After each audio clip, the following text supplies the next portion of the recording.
வணக்கம். இன்னைக்கு வந்து இந்த ராசிபலன் பார்க்கறதுக்கு முன்னாடி நான் சில விஷயங்களை சொல்லணும். ஃபர்ஸ்ட் பாருங்க, எல்லாரோட ஜாதகத்துல ஒரு பர்த் டைமு பர்த் இயர் சரியா இருக்காது. நிறைய பேருக்கு டைம் கொஞ்சம் தப்பா இருக்கும். அந்த டைம்ல நம்ம ஜாதகம் பார்க்கறதுக்காக கை ரேகை வச்சுதான் பார்க்கணும். நம்ம கையிலே கூட ராசிகள் இருக்கு, 12 ராசிகள் இருக்கு, கிரகங்கள் இருக்கு. இப்போ ஃபார் எக்ஸாம்பிள் இப்ப திருமண யோகம் ஜாதகத்துல கன்ஃபார்ம் ஆயிடுச்சுன்னா, நவாம்சத்துல கன்ஃபார்ம் ஆயிடுச்சுன்னா, கை ரேகையில சுக்கிர ரேகை அந்த டைம் பீரியட்ல சேருதா, அது ரெண்டுமே நம்ம கம்பைன் பண்ணது ஆகணும். ஸோ ரெண்டு கம்பைன் பண்ணும்போது இந்த இவெண்ட் எப்போ நடக்கும்னு நம்ம ஈஸியா சொல்லிடலாம். அது விட்டுட்டு நாம நிறைய பேர் என்னென்னமோ சொல்றாங்க. ஆனா நமக்கு வேண்டியது என்ன? நம்ம திருமணம் எப்போ நடக்கும், பரிகாரமோ அதெல்லாம் விடுங்க, செகண்டரி. ஆனா அந்த இவெண்ட் எப்போ நடக்கும் அது இம்பார்ட்டண்ட்டாக நம்ம கண்டுபிடிக்கிறதுக்காக கை ரேகை, ஜாதகம், நவாம்ச குண்டலி இது எல்லாமே பார்க்கணும். யூஸ்வலா நான் பிரஷ்ன சாஸ்திரமும் பார்க்குறேன். அந்த பிரஷ்ன சாஸ்திரம் பார்க்கும்போது அங்கே ஒரு கம்பைன் ஆயிடுச்சுன்னா, ஒரே ரிசல்ட் வந்துருச்சுன்னா கண்டிப்பா அந்த ஈவெண்ட் இந்த டைம்ல நடக்கணும்னு நான் சொல்லலாம்.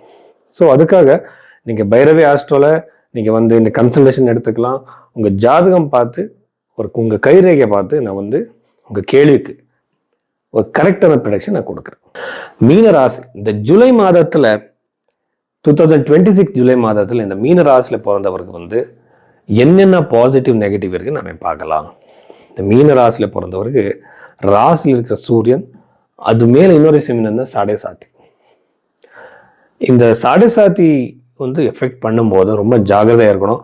உங்களுக்கு வயசு என்ன, உங்களுக்கு சேட்டர்ன் எந்த மாதிரி ரொட்டேஷன்ஸ்ல வருது, கை ரேகையில சனி எப்படி இருக்கு, கை ரேகையில சனி ரேகை எப்படி இருக்கு, எல்லாமே கனெக்ட் பண்ணி இந்த சாடை சாத்தி உங்களுக்கு அஃபெக்ட் பண்ணுமா இல்லையான்ட்டு நம்ம சொல்லலாம்.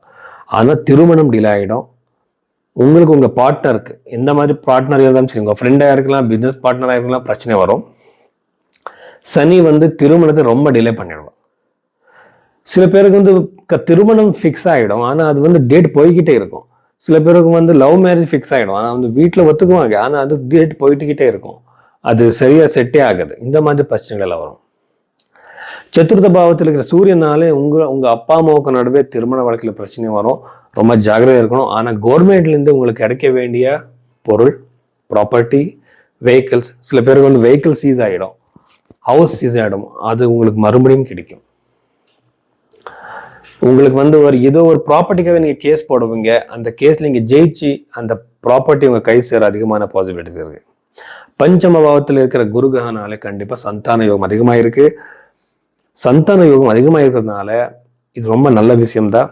ஸோ இன்னொரு விஷயம் என்னன்னா, 12வது வீட்டுல இருக்கிற ராகு, 10வது வீட்டுல இருக்கிற குரு கிரகம் பஞ்சமத்துக்கு போயிருக்கு. தசம பாவத்துக்கு ஒரு சனியோட திருஷ்டி.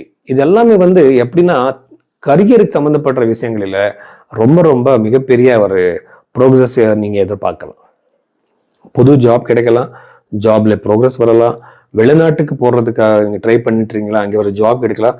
ஒரு நாள்ல இருந்து இன்னொரு நாடுக்கு போறதுக்கு ட்ரை பண்ணுவாங்க, ஒரு கண்ட்ரில இன்னொரு கண்ட்ரிக்கு, அங்கே கூட யோகம் இருக்கு.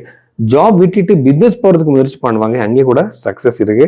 இதுக்கு சனி குரு 2 கிரகங்களுமே அங்கே பாக்குறது ஒரு மிகப்பெரிய ஒரு லக்கியான ஒரு டைம் பீரியட்னு சொல்லலாம் நாம.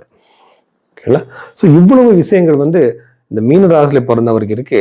அதுக்கப்புறம் 12வது வீட்டுல இருக்கிற ராகுனால கண்டிப்பா ஜாகிரதையா இருங்க. ஹாஸ்பிட்டல்ஸ் ரொம்ப சுற்றுற அதிகமான ப்ராப்ளம்ஸ், பாசிபிலிட்டிஸ் இருக்கு. அதுக்கப்புறம் 3வது வீட்டில் இருக்கிற இந்த செவ்வாய்னால கண்டிப்பா உங்க தம்பிகளுக்கு ஃபைனான்சியல் சக்சஸ் இருக்கும். உங்க தம்பிகளுக்கு திருமணம் அமைகிற சான்சஸ் அதிகமா இருக்கு. ஸோ இவ்வளவு விஷயங்கள் மீன ராசியில பிறந்தவருக்கு.